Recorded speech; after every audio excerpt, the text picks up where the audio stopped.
Hello everyone, मैं आपका दोस्त शफ़ी मदर। आप देख रहे हैं हमारा यूट्यूब चैनल दी अकाउंट्स। दोस्तों, आज का हमारा टॉपिक है बैलेंस शीट से है। आज मैं आपको बताऊंगा कि एडजस्टमेंट के साथ आप मैनुअल बैलेंस शीट आप किस तरीके से बना सकते हो। क्या होता है कि आज के तारीख में कंप्यूटराइज अकाउंटेंसी है। आप पार्टिकुलर किसी न किसी सॉफ्टवेयर के ऊपर काम करते हैं कि जिसमें आप डेटा एंट्री को पास करते हैं, सारे रिपोर्ट ऑटोमेटिक जनरेट हो जाते हैं। लेकिन सिर्फ डेटा एंट्री करने से हमारी सैलरी इंक्रीज नहीं करती है। तो इसलिए ये भी जानना बहुत ही इम्पोर्टेंट है कि ये बैलेंस शीट जो बनता है वो किस तरीके से बनता है। अगर कोई एडजस्टमेंट एंट्री है तो हम मैनुअल किस तरीके से करेंगे। जब तक आप इसे नहीं समझेंगे तो मार्च क्लोजिंग में जो कि आपका एडजस्टमेंट वाला एंट्री होता है वो भी आप नहीं कर पाओगे। अगर आप किसी कंपनी में काम करते हो, उसका बुक्स ऑफ अकाउंट्स ऑडिट में आता है तो उसे भी फाइनलाइज करना होता है। तो मैनुअल आप बैलेंस शीट को अगर आप समझ जाते हो विद एडजस्टमेंट, तो इस बात की गारंटी है कि आपको किसी भी कंपनी में बुक्स ऑफ अकाउंट्स को फाइनलाइज करने में दिक्कतें नहीं होगी। तो दोस्तों, आज का वीडियो इसी से संबंधित है। तो पूरी जानकारी के लिए आप हमारे साथ एंड तक आप ज़रूर बने रहें। और अगर आप हमारे चैनल में पहली बार आए तो प्लीज़ आप हमारे चैनल को सब्सक्राइब ज़रूर कर लें, क्योंकि मैं हमेशा इस तरह के वीडियोज़ लेकर के आता रहता हूँ। और दोस्तों, हमारा लाइव कोर्स 20 जनवरी 2025 से शुरू होने जा रहा है। अगर आप tally, GST, TDS, TCS, income tax, payroll, balance sheet को फाइनलाइज करना और भी बहुत कुछ कंपनी के रियल डाटा के साथ वो भी प्रैक्टिकल वे में सीखना चाहते हैं, तो हमारे 20 जनवरी 2025 वाले कोर्स में आप ज़रूर इनरोल करें। तो चलिए दोस्तों, आज का वीडियो हम लोग शुरू करते हैं। तो यहाँ पर हमारा एक ट्रायल बैलेंस है। आपको पता है कि ट्रायल बैलेंस में दो ही साइड होते हैं, एक डेबिट और दूसरा क्रेडिट। और ये बिल्कुल साइंटिफिक है। दोनों कॉलम आपका क्या होना चाहिए, इक्वल होना चाहिए, जो कि हमारा है। ठीक है, ये तो हुआ सिंपल ट्रायल बैलेंस। अब इसके साथ जो एडजस्टमेंट है, जैसे कि मार्च क्लोजिंग में मैंने कहा कि एडजस्टमेंट एंट्री को पास करना होता है, तो ये कुछ एडजस्टमेंट एंट्री है। तो इसका जो एडजस्टमेंट है वो आपको किस तरीके से करना है, राइट, मैं आपको अभी आगे बताऊंगा। तो ट्रायल बैलेंस के डेबिट साइड में और ट्रायल बैलेंस के क्रेडिट साइड में, ठीक है, दो दो आइटम रहते हैं। आपको पता है कि अकाउंट्स में चार चीज़ ही हैं। एक आपका एक्सपेंस है, इनकम है, एसेट और लायबिलिटी है। तो ट्रायल बैलेंस के डेबिट साइड में या तो एक्सपेंस होगा या फिर एसेट होगा, ठीक है। और ट्रायल बैलेंस के क्रेडिट साइड में या तो इनकम होगा या फिर लायबिलिटी होगा। और आपको ये भी पता होना चाहिए कि ट्रायल बैलेंस बनता किससे है। इससे पहले का जो रिपोर्ट होता है वो होता है लेजर। लेजर से पहले क्या होता है, जर्नल। तो अगर आप शुरू से अगर चले तो सबसे पहले हम और आप क्या करते हैं, वॉचर एंट्री को पास करते हैं, यानी कि जर्नल एंट्री। सारे जर्नल एंट्री को हम लोग एक जगह पोस्टिंग करते हैं। जो भी पार्टिकुलर उसमें हेड बने हुए हैं उसको हम लोग लेजर कहते हैं। लेजर का जो भी बैलेंस निकलता है या तो डेबिट बैलेंस निकलता है या फिर क्रेडिट बैलेंस निकलता है। तो डेबिट बैलेंस निकलता है तो वो ट्रायल बैलेंस के डेबिट साइड में जाता है, और क्रेडिट बैलेंस निकलता है तो ट्रायल बैलेंस के क्रेडिट साइड में जाता है। तो एक मोटी बात आप लोग ये याद रखें कि एक्सपेंस का हमेशा डेबिट बैलेंस ही निकलता है। आप जब भी लेजर बनाओगे तो आप देख लेना। एसेट का भी क्या निकलेगा, हमेशा डेबिट बैलेंस ही निकलेगा। उसी तरीके से इनकम का हमेशा क्रेडिट बैलेंस निकलेगा और लायबिलिटी का भी हमेशा क्रेडिट बैलेंस से निकलेगा, ठीक है। कभी कभी ये आपका उल्टा भी हो सकता है, जैसे कि आपका डेटर है, क्रेडिटर है, इसका उल्टा भी हो सकता है। डेटर का एक्चुअल में निकलना है चाहे डेबिट बैलेंस, लेकिन किसी किसी का क्रेडिट बैलेंस भी निकल सकता है, जो कि सही है। तो ये मोटी बात है ट्रायल बैलेंस को समझने में। तो आपको क्या होगा ना, पोस्टिंग करने में दिक्कतें नहीं आएंगी। तो ट्रायल बैलेंस से आप जब भी बैलेंस शीट बनाते हैं तो ये चार चीज़ को आप अच्छी तरीके से समझ जाइए। अब बात हम लोग करते हैं सबसे पहले एक्सपेंस का। अब क्या होता है कि एक्सपेंस भी आपका दो तरह का होता है, एक होता है डायरेक्ट और एक होता है इनडायरेक्ट। अब डायरेक्ट एक्सपेंसेस किसे बोलते हैं, कोई भी ऐसा खर्चा जो रिलेटेड टू परचेज हो, रिलेटेड टू प्रोडक्शन हो, वो सारा का सारा खर्चा क्या कहलाता है, डायरेक्ट। उसके अलावा जो खर्चा होगा कंपनी के ऑफिस में होगा, एडमिनिस्ट्रेशन के ऊपर होगा, मार्केटिंग के ऊपर होगा, राइट। तो उसके अलावा जितना भी खर्चा होता है वो हमारा इनडायरेक्ट होता है। ये भी आपके लिए इम्पोर्टेंट है, क्योंकि डायरेक्ट और इनडायरेक्ट को आइडेंटिफाई किए बिना आप trading and profit loss account को नहीं बना सकते। बैलेंस शीट का माने केवल बैलेंस शीट ही नहीं होता, उसके साथ आपको trading and profit and loss account को भी बनाना होता है। अब इनकम भी आपका दो तरह का होता है, एक होता है डायरेक्ट, दूसरा होता है इनडायरेक्ट। जो आपका मेन सोर्स है रेवेन्यू जनरेट करने का वो आपका डायरेक्ट हो जाएगा, उसके अलावा जो इनकम होगा वो आपका इनडायरेक्ट हो जाएगा। बात होती है एसेट्स की। एसेट्स आपका दो तरह का होता है, एक होता है करंट एसेट्स, दूसरा होता है फिक्स्ड एसेट, जो कि ये बैलेंस शीट में ही जाता है। और आपका लास्ट बच जाता है लायबिलिटी। लायबिलिटीज में आपका हमेशा करंट लायबिलिटी ही होता है, ये फिक्स्ड लायबिलिटी होता ही नहीं है। एक होता है शॉर्ट टर्म लायबिलिटी, एक होता है लॉन्ग टर्म लायबिलिटी। कहने का मतलब है लायबिलिटी पैसा आपको चुकता करना ही करना है। तो यहाँ पर जब आप लोग ट्रायल बैलेंस में देखेंगे तो वही चार आइटम आपको दिखेगा, जो यहाँ पर चारों चीज़ मिक्स हो गया है। अब आपको यहाँ से उसे आइडेंटिफाई करना है कि भाई अगर एक्सपेंस है तो डायरेक्ट है या फिर इनडायरेक्ट है, इनकम है डायरेक्ट है या फिर इनडायरेक्ट है, एसेट है तो कहाँ जाएगा, लायबिलिटी है तो कहाँ जाएगा। ठीक है, अब हम लोग इसके बाद बात करते हैं प्रॉफिट एंड लॉस अकाउंट की। प्रॉफिट एंड लॉस अकाउंट का कुछ इस तरह का फॉर्मेट होता है, आप भी जब कॉपी पर बनाते हो तो इसी तरीके से फॉर्मेट बनाते हो, टैली भी इसी तरीके से फॉर्मेट बनाता है। तो यहाँ पे अगर आप डी आर कॉलम की बात करेंगे तो ट्रेडिंग का जो डी आर कॉलम जो होता है वो एक्सपेंस के लिए होता है। तो कौन सा एक्सपेंस, डायरेक्ट एक्सपेंसेस, याद रखिएगा। और बाकी जो इसके अलावा बचेगा इनडायरेक्ट एक्सपेंसेस, वो नीचे यानी कि प्रॉफिट एंड लॉस अकाउंट के डेबिट साइड में जाएगा। इसकी पोस्टिंग यही होती है, यानी ट्रायल बैलेंस में जहां होगा ट्रेडिंग एंड प्रॉफिट लॉस में सेम साइड पे उसका एंट्री होगा। ठीक उसी तरीके से जो कि ट्रेडिंग का क्रेडिट साइड होता है, इसमें हमारा ऊपर में जो जाएगा वो डायरेक्ट इनकम होगा, उसके अलावा जो होगा वो indirect income profit and loss account के क्रेडिट साइड में आ जाएगा। ठीक है, तो लेफ्ट वाला आपका डेबिट साइड हो गया और राइट वाला आपका क्रेडिट साइड हो गया। बैलेंस शीट के अगर फॉर्मेट की बात करें तो इसमें DRCR होता ही नहीं है, राइट। एक तरफ होगा कैपिटल एंड लायबिलिटी और दूसरे साइड आपका होगा प्रॉपर्टी एंड एसेट। तो जितना भी लायबिलिटी होगा वो सारा का सारा लायबिलिटी वाले कॉलम में आ जाएगा, और उसके अलावा जितने भी तरह का आपका एसेट होगा, चाहे वो करंट एसेट हो या आपका फिक्स्ड एसेट हो, वो आपका बैलेंस शीट के एसेट साइड में आ जाएगा। ठीक है ना।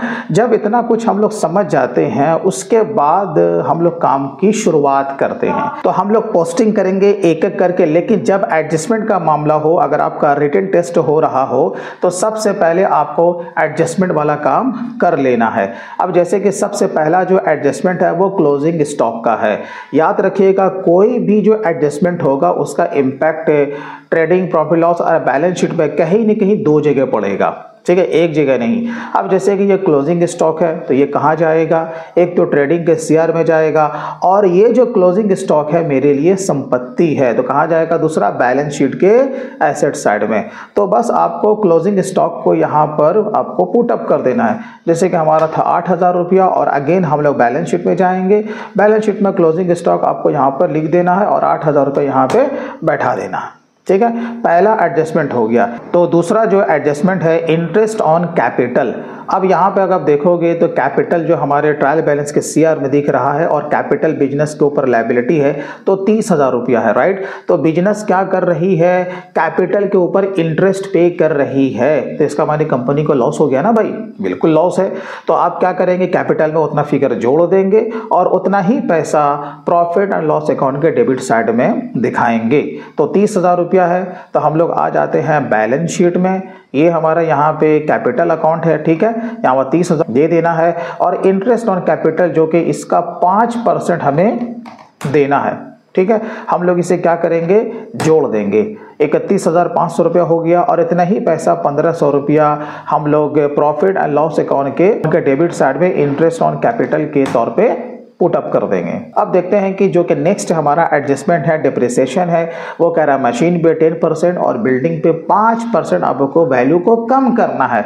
जब वैल्यू को कम करेंगे तो मेरे को लॉस हो गया ना भाई, हाँ जी लॉस हो गया। एक तो ये पर्टिकुलर एसेट से लेस होगा और उतने ही फिगर हमारे P&L के डेबिट साइड में आ जाएगा। तो हम देखते हैं कि मशीन का जो हमारा वैल्यू है वो कितना है। तो यहाँ पर मशीन हमारा 10,000 है, तो हम लोग यहाँ पर बैलेंस शीट के एसेट में आएंगे, यहाँ पर मशीन लिख देंगे 10,000। और इससे बोल रहा है 10%, तो 10,000 का 10% कितना होगा 1,000। और मेन कॉलम में क्या करेंगे, जो कि इसका नेट वैल्यू आएगा हम यहाँ पर इसे बैठा देंगे। तो कितना हो गया हमारा मशीन का अब वैल्यू 9,000 रुपया। और दूसरा हम लोग देखते हैं बिल्डिंग कितना भाई 16,000 है, तो यहाँ पर हम 16,000 रुपये लिखेंगे और इस पे कह रहा है 5% equal to this minus this, तो नेट फिगर कितना आ गया 15,200। अब ये जो हमारा जो है डिप्रिसिएशन ये 1,000 और प्लस 800, ये तो कंपनी को लॉस हो गया। तो 1,800 रुपया आपको क्या करना है प्रॉफिट एंड लॉस अकाउंट के डेबिट साइड में बैठा देना है। आप एक साथ भी बैठा सकते हैं या फिर अलग अलग भी आप यहाँ पे बैठा सकते हैं। ये देखिए ये फिगर आपको यहाँ पर बैठा देना, काम खत्म हो गया। तो तीसरा एडजस्टमेंट भी हमारा हो गया। अब देखते हैं कि इसके बाद क्या है। अब कह रहा है ऑड स्टैंडिंग सैलरी, यानी कि सैलरी पेबल है। हमने सैलरी दिया नहीं है, काम तो कर लिया है स्टाफ ने, लेकिन अभी तक उसका सैलरी हमने पेंडिंग में रखा है। पहले हम देखेंगे यहाँ सैलरी हमने कितने का बुकिंग किया है। कह रहा है कि 1,100 रुपया प्लस 200 रुपया और बकाया है ना, तो इसका माने क्या होगा कि सैलरी में 200 रुपया हम लोग ऐड करेंगे और इतना ही पैसा बैलेंस शीट के लायबिलिटी साइड में दिखाएंगे, क्योंकि ये बिजनेस के ऊपर लायबिलिटी है, राइट। तो यहाँ पर से ये जो सैलरी है 1,100 रुपया, हम लोग आ जाएंगे प्रॉफिट एंड लॉस में। यहाँ पर सैलरी है, यहाँ पर 1,100 रुपया है, राइट। और ऐड ऑड स्टैंडिंग सैलरी, तो कितना था 200 रुपया। अब जो फाइनल जो यहाँ पर फिगर आएगा 1,300 रुपये का, क्लियर है। और यही आपका 200 रुपया कहाँ चला जाएगा बैलेंस शीट के लायबिलिटी साइड में, क्योंकि एडजस्टमेंट का इंपैक्ट हमेशा दो जगह पड़ता है, ठीक है। उसके बाद देखते हैं कि हमारा जो नेक्स्ट एडजस्टमेंट है वो क्या है। प्रीपेड इंश्योरेंस, जितना भी इंश्योरेंस आपने ट्रायल बैलेंस में दिखाया है उसमें क्या है ना 50 रुपया प्रीपेड है, ठीक है। आपने ज़्यादा दे दिया है, हो सकता है कि पेमेंट आपका नेक्स्ट फाइनेंशियल ईयर का हो, तो इसलिए आपको क्या करना होगा उस प्रीपेड इंश्योरेंस में उतने वैल्यू को कम करना होगा, ठीक है। तो हम लोग यहाँ पे देखते हैं कि हमारा इंश्योरेंस का वैल्यू कितना है। इंश्योरेंस हमारा यहाँ पे 600 रुपया है, तो ठीक है। पता है कि इंश्योरेंस आप कहाँ दिखाओगे प्रॉफिट एंड लॉस अकाउंट के डेबिट साइड में, तो प्रॉफिट एंड लॉस अकाउंट में आपको आ जाना है। यहीं पर आपका इंश्योरेंस है, इंश्योरेंस आपका 200 रुपया है, नहीं इंश्योरेंस आपका 600 रुपया है, और जो प्रीपेड है वो आपका 50 रुपया है। तो equal to this minus this, ठीक है। आप डायरेक्ट फिगर भी बैठा सकते थे 550 रुपया। और ये जो 50 रुपया है ये तो मेरे लिए एसेट हो गया ना, इसलिए ये कहाँ जाएगा बैलेंस शीट के एसेट साइड में। तो हमें बैलेंस शीट में आना है और यहाँ पर देखो प्रीपेड इंश्योरेंस आपको लिख देना है और यहाँ 50 रुपया पुट अप कर देंगे, ठीक है। अब यहाँ पर लास्ट कह रहा है reserve of 5% on sundry debtor for bad and doubtful डेब्ट से। अब क्या है ना कि 5% का हमें यहाँ पर रिजर्व करना है कि हमारा सन्ड्री डेटर जो था यानी कि जो उधारी कस्टमर था वो 5% का हमें हेलमेट पहना के चला गया है। तो अब हमें क्या करेंगे जो भी हमारा डेटर्स का वैल्यू है, और डेटर आपको कहाँ दिखेगा ट्रायल बैलेंस में डेबिट साइड में, क्यों क्योंकि ये मेरे लिए संपत्ति है, ठीक है। तो यहाँ सन्ड्री डेटर देखो कितना है 15,000 रुपया है और इस पे हमको 5% का रिजर्व करना है। तो यहाँ पर डेटर्स आपको यहाँ पर लिख देना है कितना भाई 15,000 रुपया। अब कह रहा है कि इसका 5% इसमें घटाओ तो इक्वल टू यहाँ पे देख करके आपको 5% निकाल लेना है और दिस माइनस दिस, ठीक है ना। तो कितना हो गया 14,250 रुपया। आप देख रहे हैं ना कि एडजस्टमेंट का इम्पैक्ट हमेशा दो जगह पड़ रहा है। और ये जो 750 रुपया है ये तो मेरे लिए लॉस हो गया ना कंपनी के लिए, तो आपको प्रॉफिट एंड लॉस में आना है और यहीं पर आपको जो न्यू बैड डेब्ट्स रिजर्व है वो आपको यहाँ पे बैठा देना 750 रुपया। चलिए तो यहाँ पर हमारा जितना भी एडजस्टमेंट था हमने उसका काम तमाम कर दिया है। अब जो एंट्री हो चुका है वो रिपीट ना हो, ठीक है ना, आपको ये ध्यान रखना है। अब जो बच गया आपका जैसे कि सबसे ऊपर में परचेज है, तो परचेज मेरे लिए क्या है एक्सपेंस है, तो कौन सा है डायरेक्ट या इनडायरेक्ट, तो डायरेक्ट है, इसलिए इसकी पोस्टिंग कहाँ होगा ट्रेडिंग अकाउंट के डेबिट साइड में। यहाँ देखिए आपको यहाँ पे आना है, इनर कॉलम में लिखना है 18,000 रुपया, ठीक है। उसके बाद दूसरा क्या है, सन्ड्री डेटर, इसका पोस्टिंग ऑलरेडी हो चुका है और इसका एडजस्टमेंट भी हो चुका है, तो हम रिपीट नहीं करेंगे। ट्रेड एक्सपेंसेस है 700 रुपया, तो मेरे लिए एक्सपेंस है, तो कौन सा है, इनडायरेक्ट है, ठीक है। तो आपको प्रॉफिट लॉस अकाउंट के डेबिट साइड में आना है, यहाँ पर ट्रेड एक्सपेंसेस को आपको यहाँ पे पुट अप कर देना है, ठीक है। ये भी काम हो गया। उसके बाद आपका इंश्योरेंस है, इसका काम ऑलरेडी एडजस्टमेंट में हो चुका है, रिपीट ना हो इसको ध्यान रखिएगा। कैश इन हैंड बैलेंस क्या है, कैश इन हैंड क्या है, कंपनी के लिए संपत्ति है ना, इसलिए कहा जाएगा बैलेंस शीट के एसेट में। कैश एट बैंक, ये भी कंपनी के लिए संपत्ति, तो कहा जाएगा बैलेंस शीट के एसेट साइड में। तो दोनों को यहां से हम लोग कॉपी करेंगे, बैलेंस शीट में आएंगे और मेन कॉलम में आकर के यहां पर हम लोग फिगर को पुट अप कर देंगे। चलिए उसके बाद देखते हैं, मशीन का भी काम हो चुका है, बिल्डिंग का भी काम हो चुका है। अब बचा इन्वेस्टमेंट, देखो डीआर साइड में है। इन्वेस्टमेंट क्या होता है, मार्केट में जो हमने पैसा लगाया है, तो ये मेरे लिए संपत्ति है, तो इन्वेस्टमेंट 8,000 रुपया है, तो कहां चला जाएगा, बैलेंस शीट के एसेट साइड में। चलिए ये भी हो गया। उसके बाद नेक्स्ट हमारा क्या है, गुडविल, ये भी क्या है, कंपनी के लिए संपत्ति है, तो हम लोग क्या करेंगे, 3,000 यहां आएंगे और बैलेंस शीट में बैठा देंगे। चलिए इसका भी काम होगा। वेजेस, वेजेस का माने क्या होता है, मजदूरी। मजदूर को मजदूरी दिया जाता है, तो कहाँ पे दिया जाता है, कोई मैन्युफैक्चरिंग यूनिट है, कोई फैक्ट्री है, वहाँ पे प्रोडक्शन हो रहा है, राइट। तो वहाँ का जो भी स्टाफ है हम उसको मजदूरी देते हैं, तो मजदूरी क्या हो गया, रिलेटेड टू प्रोडक्शन हो गया, इसलिए ये जो मेरा एक्सपेंस होगा डायरेक्ट होगा, इनडायरेक्ट नहीं, समझ गए ना। तो आपको क्या करना है, ट्रेडिंग के डेबिट साइड में आपको आ जाना है।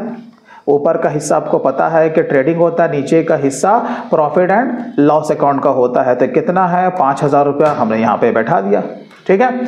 उसके बाद कहता है कैरेज।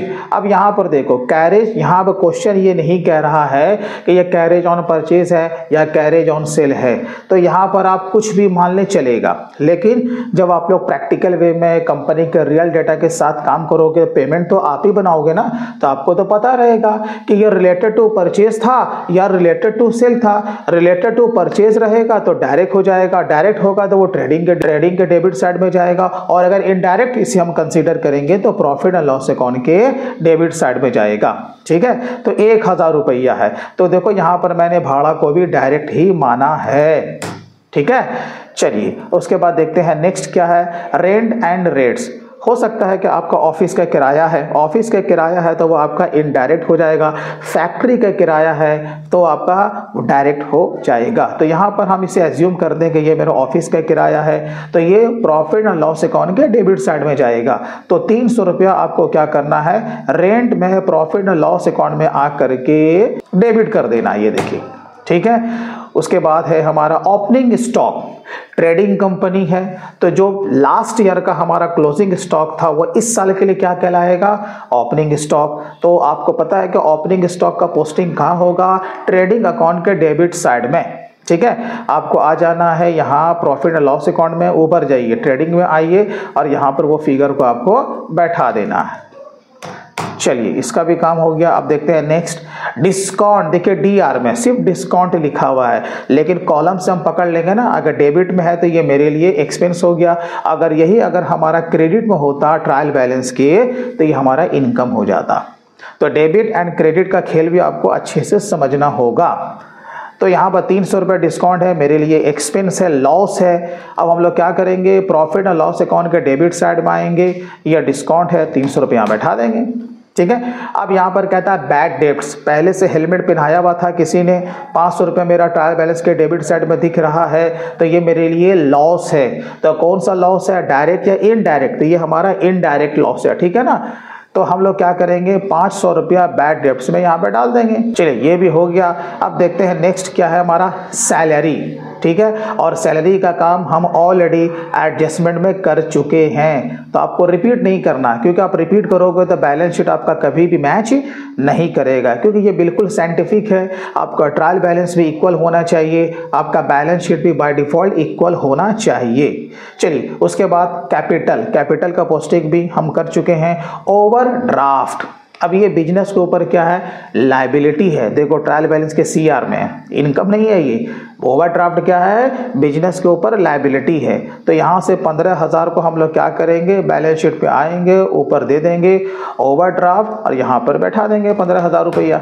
ठीक है, चलिए उसी तरीके से सन्ड्री क्रेडिटर, ये मेरा महाजन है, उधारी महाजन। हमने माल तो खरीद लिया है लेकिन अभी हमने भाई साहब को पैसा नहीं दिया है, तो 10,000 रुपया ये भी हम पर क्या है, लायबिलिटी है।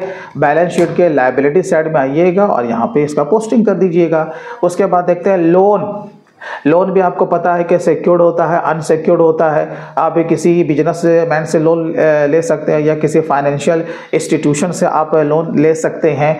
तो किसी से भी लोन लें, हम पर लायबिलिटी ही है, तो ये कहाँ जाएगा, बैलेंस शीट के लायबिलिटी साइड में, वही 10,000 रुपया। ठीक है, उसके बाद देखते हैं नेक्स्ट क्या है, रिटर्न आउटवार्ड।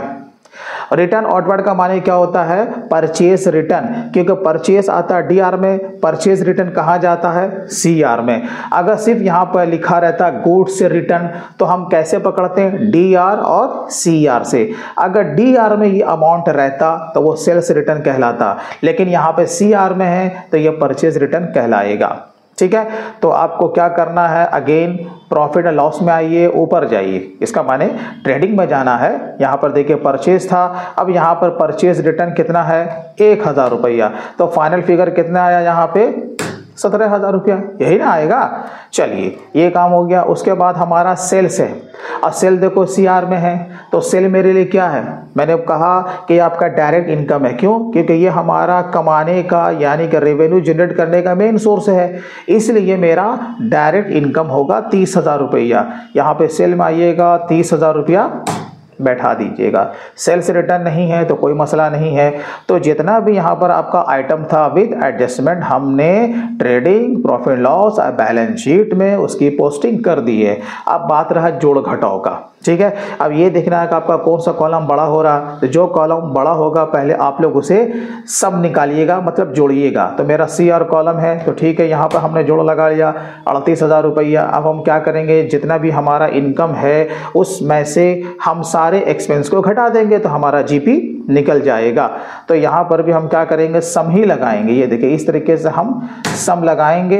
अब यहाँ पे हमें एक और फॉर्मूला लगाना है, यहाँ पर ले लेंगे इक्वल टू, यहाँ पर ये वाला फिगर ले लेंगे, यहाँ पर अगेन हम लोग माइनस देंगे, फिर यहाँ पे सम लगाएंगे और ये सारे यहाँ पे जो भी हमारे एक्सपेंस है उससे हम लोग सेलेक्ट करेंगे और इंटर प्रेस करेंगे। ठीक है, तो पता लगा कि हाँ भाई हमें 8,000 रुपये का ग्रॉस प्रॉफिट हो रहा है।